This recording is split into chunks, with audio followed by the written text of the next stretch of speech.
শহীদ প্ৰণাম তোমাক শহীদ প্ৰণাম তোমাক। নমস্কাৰ, মই জেউতি চহৰে আপোনালোকক স্বাগতম জনাইছোঁ। এতিয়া মই উপস্থিত আছোঁ পঞ্জাৱ অমৃতসৰৰ জালিয়ানৱালাবাগ নামৰ সেই বাগিচাখনত, য'ত নেকি 1919 চনৰ 13 এপ্ৰিল তাৰিখে ব্ৰিটিছ চৰকাৰৰ দ্বাৰা গুলী চালনা হৈছিলে আৰু আমাৰ ভাৰতীয় বহুতো নিৰীহ লোকৰ মৃত্যু হৈছিলে।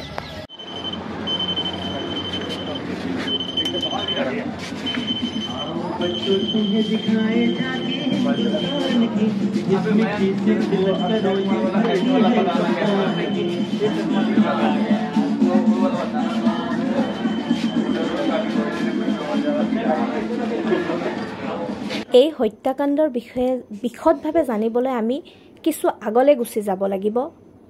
1914 চনত যেতিয়া প্ৰথম বিশ্বযুদ্ধ হৈছিলে, ব্ৰিটিছে কৈছিল যুদ্ধত অংশগ্ৰহণ কৰিলে ভাৰতক স্বাধীন কৰি দিয়া হ'ব।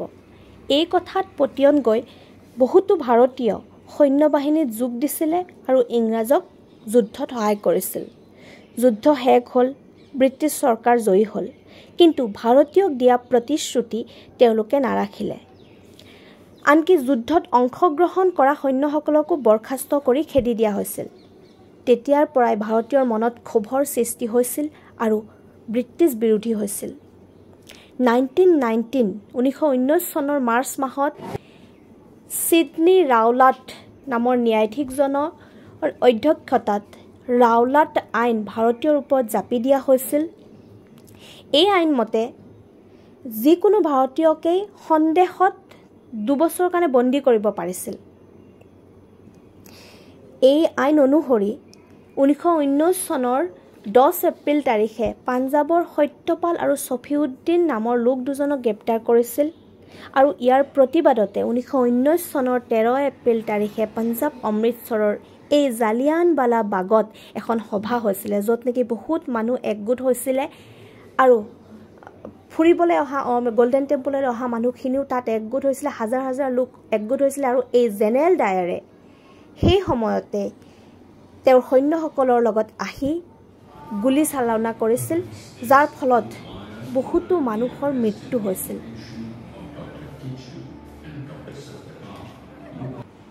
হাজাৰ হাজাৰ মানুহ আঘাতপ্ৰাপ্ত হৈছিল আৰু বহুতো মানুহ গুলীৰ পৰা বাচিবলৈ এই কুৱাটোত জাপ দিছিলে। কোৱা হয় ইয়াত 120টা ডেড বডি পোৱা হৈছিলে। ভাৰতীয়ৰ ওপৰত ব্ৰিটিছৰ যি নিৰ্মম আৰু বৰ্বৰ অত্যাচাৰ, তাৰ সাক্ষী এই বেৰবোৰত গুলীৰ চিনবোৰ এতিয়াও স্পষ্ট ৰূপত আছে।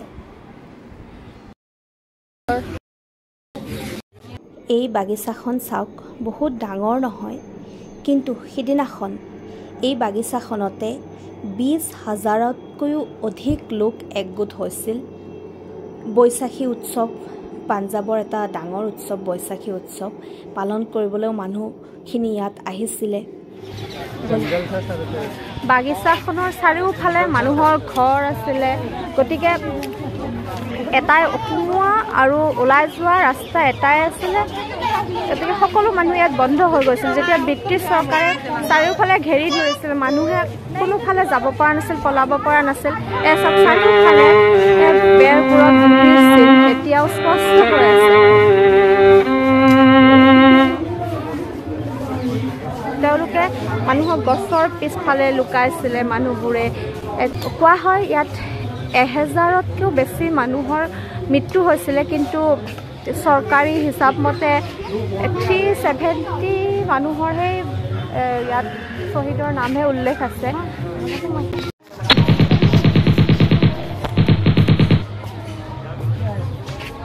গুলীবিলাকৰ চিনে চাৰিওফালে, এইবিলাক চব গুলীৰ চিন বাবা। গুলীৰ চিন চব এইবিলাক।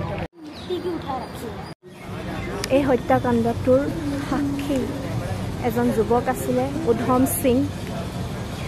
তেওঁ মৃত্যুলৈ ভয় কৰা নাছিলে। তেওঁ যেতিয়া এই হত্যাকাণ্ডটো হৈছিলে, তেওঁ ইয়াত আঘাত হৈছিলে, কোৱা মতে ভৰিত দুখ পাইছিলে। তেওঁ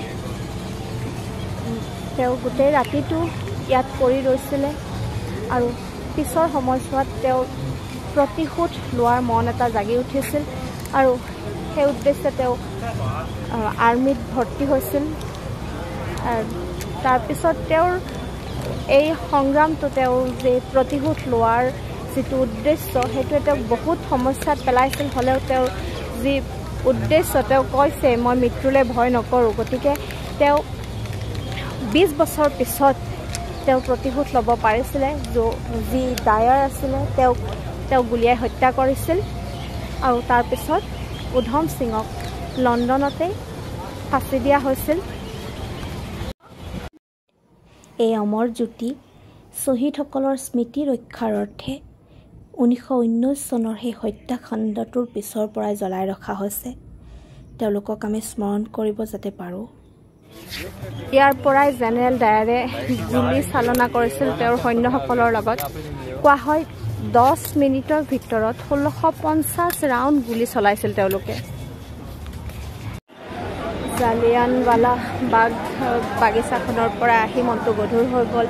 এতিয়া মোৰো মন ভাল লগাম, আপোনালোকৰ মন ভাল লগাবৰ কাৰণে মই বজাৰখন দেখুৱাম। এতিয়া সন্মুখতে গল্ডেন টেম্পল আৰু জালিয়ানৱালা বাগ একেলগে আচলতে, গতিকে সন্মুখৰ এই বজাৰখন মই দেখুৱাব। ইয়াৰে দোকানবিলাকৰ এটা বৈশিষ্ট্য চাওক, সকলো দোকানৰ চাইনবোৰ্ডবোৰ ৰঙা ৰঙা কালাৰ কৰা আছে আৰু সকলোৰে চাইনবোৰ্ডবোৰ এনেদৰে লগোৱা আছে।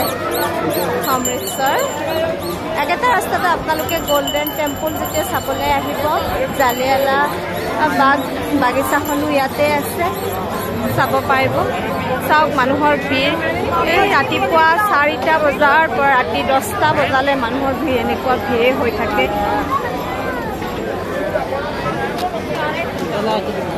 আমি ঘৰ পালোহি। ভিডিঅ'টো কেনেকুৱা পালে জনাবচোন। মই ভাবোঁ আজি ভিডিঅ'টো পঢ়ি থকা ল'ৰা ছোৱালীখিনিৰ কাৰণে যথেষ্ট লাভদায়ক হ'ব। সেইকাৰণে মই চন তাৰিখখিনি ভালদৰে উল্লেখ কৰিছোঁ যাতে তেওঁলোকৰ সহায়ক হয়।